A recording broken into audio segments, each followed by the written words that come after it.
My name is Elisa and I'm in my final year of a double degree.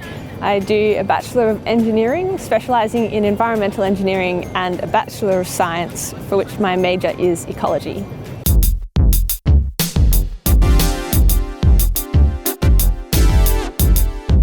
So my honours supervisor, Ian Southers, was the chief scientist recently on the RV Investigator, which is the CSIRO's new marine national facility. And he invited me to go along as a sort of research assistant to help him process some plankton samples.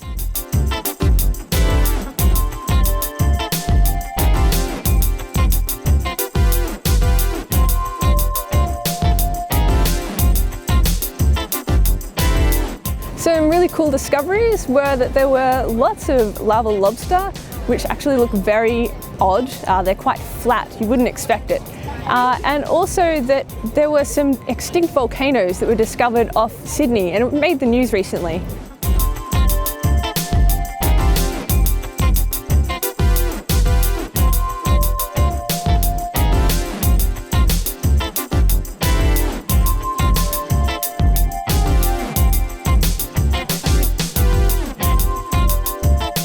The most memorable thing about the RV Investigator was just how huge all the scientific equipment was.